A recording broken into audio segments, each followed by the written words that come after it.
कामदा एकादशी पर करे तुलसी के ये उपाय, चमक जाएगी फूटी किस्मत। वैदिक पंचांग के अनुसार चैत माह में 8 अप्रैल को कामदा एकादशी व्रत किया जाएगा।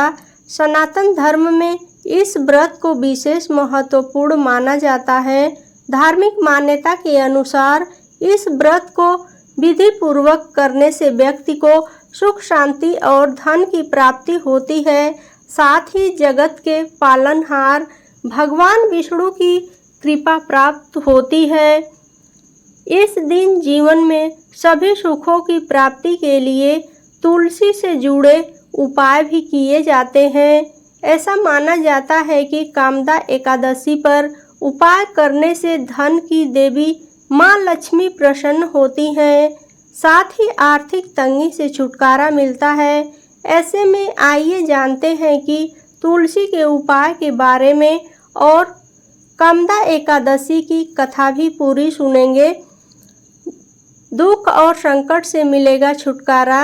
अगर आप जगत के पालनहार भगवान विष्णु का आशीर्वाद प्राप्त करना चाहते हैं तो कामदा एकादशी के दिन तुलसी की माला से श्री हरि के मंत्रों का जप करें। इसके बाद जीवन में सुख शांति की प्राप्ति के लिए कामना करें।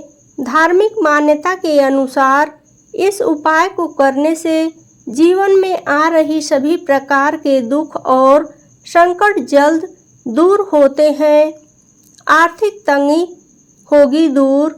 अगर आप जीवन में लंबे समय से आर्थिक तंगी का सामना कर रहे हैं तो कामदा एकादशी के दिन तुलसी के पौधे में जल अर्पित करें। इसके बाद सच्चे मन से तुलसी के पौधे की 7 बार परिक्रमा लगाएं। ऐसा माना जाता है कि इस उपाय को करने से आर्थिक तंगी से छुटकारा मिलता है, साथ ही धन लाभ के योग बनते हैं। वैवाहिक जीवन होगा खुशहाल। इसके अलावा कामदा एकादशी के दिन माँ तुलसी के पास देसी घी का दीपक जलाकर आरती करें, मंत्र और तुलसी चालीसा का पाठ करें। इसके बाद माँ तुलसी को 16 श्रृंगार का चढ़ाएं। माना जाता है कि इस उपाय को करने से पति पत्नी के रिश्ते में खुशहाली आती है और वैवाहिक जीवन हमेशा खुशहाल रहता है। कामदा एकादशी व्रत कथा आइए सुनते हैं। चैत शुक्ल एकादशी। धर्मराज युधिष्ठिर कहने लगे कि हे भगवान, मैं आपको कोटि कोटि प्रणाम करता हूँ। अब आप कृपा करके चैत शुक्ल एकादशी का महात्मा कहिए।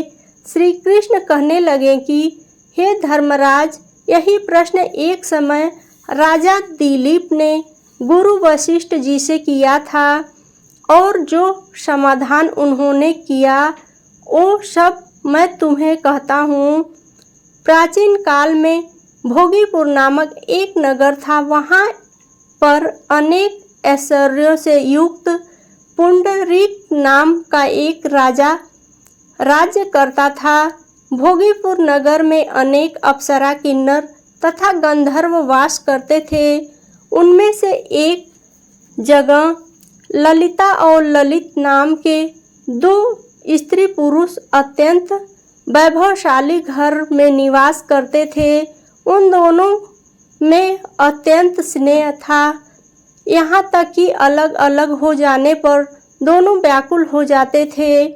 एक समय पुंडरीक की सभा में अन्य गंधर्वों सहित ललित भी गान कर रहा था। गाते गाते उसको अपनी प्रिय ललिता का ध्यान आ गया और उसका स्वर भंग होने के कारण गाने का स्वरूप बिगड़ गया। ललित के मन के भाव जानकर काकोट नामक नाग ने पद भंग होने का कारण राजा से कह दिया। तब पुंडरीक ने क्रोधपूर्वक कहा कि तू मेरे सामने गाता हुआ अपनी स्त्री का स्मरण कर रहा है, अतः तू कच्चा मांस और मनुष्यों को खाने वाला राक्षस बनकर अपने किए कर्म का फल भोग। पुंडरीक के श्राप से ललित उसी क्षण महाकाय विशाल राक्षस हो गया। उसका मुख अत्यंत भयंकर, नेत्र सूर्य चंद्रमा की तरह प्रदीप्त तथा मुख से अग्नि निकलने लगी। उसकी नाक पर्वत की कंदरा के समान विशाल हो गई और गर्दन पर्वत के समान लगने लगे। सिर के बाल पर्वतों पर खड़े वृक्षों के समान लगने लगे तथा भुजाएं अत्यंत लंबी हो गई। कुल मिलाकर उसका शरीर 8 योजन के विस्तार में हो गया। इस प्रकार राक्षस होकर वह अनेक प्रकार के दुख भोगने लगा। जब उसकी प्रियतमा ललिता को यह वृत्तांत मालूम हुआ तो उसे अत्यंत खेद हुआ और वह अपने पति के उद्धार का यत्न सोचने लगी। वह राक्षस अनेक प्रकार के घोर दुख सहता हुआ घने वनों में रहने लगा। उसकी स्त्री उसके पीछे पीछे जाती और विलाप करती रहती। एक बार ललिता अपने पति के पीछे घूमती घूमती विंध्याचल पर्वत पर पहुंच गई, जहां पर श्रृंगी ऋषि का आश्रम था। ललिता शीघ्र ही श्रृंगी ऋषि के आश्रम में गई और वहां जाकर विनीत भाव से प्रार्थना करने लगी। उसे देखकर श्रृंगी ऋषि बोले कि हे सुभागे, तुम कौन हो और यहाँ किस लिए आई हो? ललिता बोली, हे मुने, मेरा नाम ललिता है। मेरा पति राजा पुंडरीक के श्राप से विशाल काय राक्षस हो गया है। इसका मुझको महान दुख है। उसके उद्धार का कोई उपाय बतलाएं।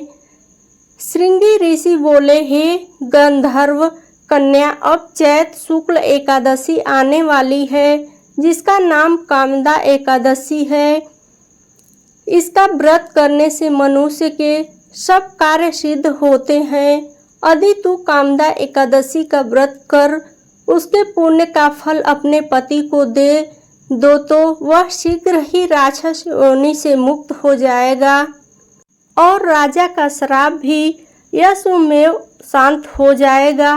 मुनि के ऐसे वचन सुनकर ललिता ने चैत्र शुक्ल एकादशी आने पर उसका व्रत किया और द्वादशी को ब्राह्मणों के सामने अपने व्रत का फल अपने पति को देती हुई भगवान से इस प्रकार प्रार्थना करने लगी, हे प्रभु, मैंने जो यह व्रत किया है इसका फल मेरे पतिदेव को प्राप्त हो जाए, जिससे वह राक्षस योनि से मुक्त हो जाए। एकादशी का फल देते ही उसका पति राक्षस योनि से मुक्त होकर अपने पुराने स्वरूप को प्राप्त हुआ।